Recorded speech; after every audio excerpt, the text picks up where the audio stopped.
राहुल गांधी केवल नाम में गांधी लगाने से कोई गांधी जी का अनुयायी नहीं बन जाता। आज आपने ये बात साबित कर दी है। राहुल गांधी एक नकली गांधी है और इसीलिए महात्मा गांधी जो अहिंसा के पुजारी थे, बाबा साहेब भीमराव अंबेडकर जिन्होंने कानून के निजाम की स्थापना संविधान के माध्यम से की थी, आज उनके सिद्धांतों के विपरीत जाकर जिस प्रकार से राहुल गांधी हिंसा भड़काने के लिए, उत्तेजित करने के लिए, प्रवोक करने के लिए जिस प्रकार की बातें और जहर वो फैला रहे थे कि आत्महत्या करने से पहले मैं होता तो मैं चाकू मार देता, एक सांसद को इस प्रकार की बातें करना, कानून को अपने हाथ में लेने की बातें करना, यह दिखाता है कि महात्मा गांधी के सिद्धांतों से राहुल गांधी का तो दूर दूर तक कोई लेना देना नहीं, सोशल डिस्टेंसिंग है। परंतु एक बात जरूर कहना चाहूंगा कि सबसे ज्यादा दलितों के खिलाफ अन्याय, उत्पीड़न और अत्याचार राजस्थान में हो रहा है। पिछले 3 वर्षों में एनसीआरबी के डेटा के हिसाब से सबसे ज्यादा उत्पीड़न वहां पर हुआ है। वहां पर जब से कांग्रेस की सरकार आई है, जो उत्पीड़न की घटनाएं हैं दलितों के खिलाफ, वो लगातार बढ़ती जा रही है तेजी से। दलित महिलाओं के बलात्कार में भी बहुत इजाफा हुआ है। आपको याद होगा कि किस प्रकार से योगेश जाटव नाम के एक युवक को पीट पीट कर मार दिया गया। पहली बार दलितों ने रिस्पॉन्स दिया। नहीं, अभी आप ताली बजा रहे हैं, ताली मत बजाइए, पूरी बात सुनिए पहले, शायद आपको अच्छी ना लगे, मगर मैं जो मैंने देखा वो बोल रहा हूं। कहते हैं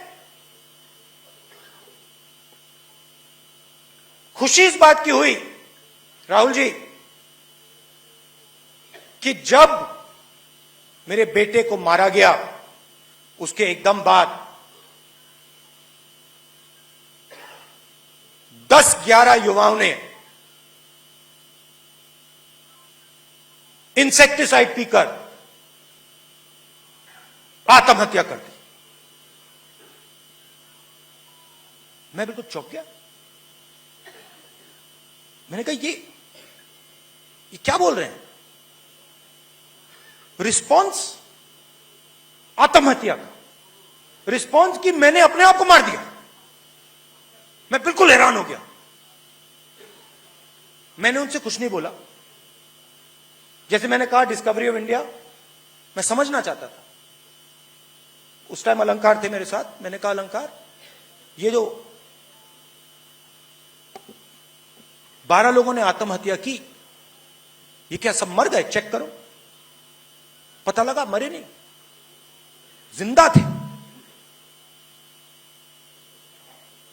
मैंने कहा कहां है? अस्पताल में है, यहां से 150 किलोमीटर 200 किलोमीटर दूर। मैंने कहा चलो जाके देखते हैं, जाके समझते हैं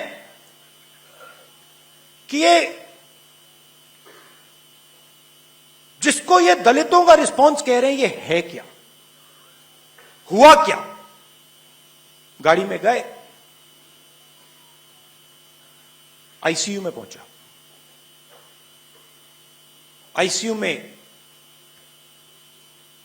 एक लड़का, दूसरा, तीसरा, चौथा, पांचवा, छठा, ऐसी लाइन लगी थी।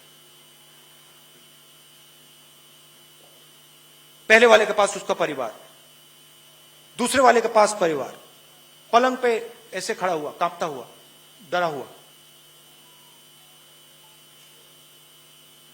जो व्यक्ति हमें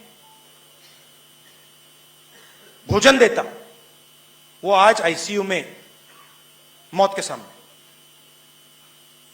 मैं पहले परिवार के पास गया, नमस्ते की, और मैंने पूछा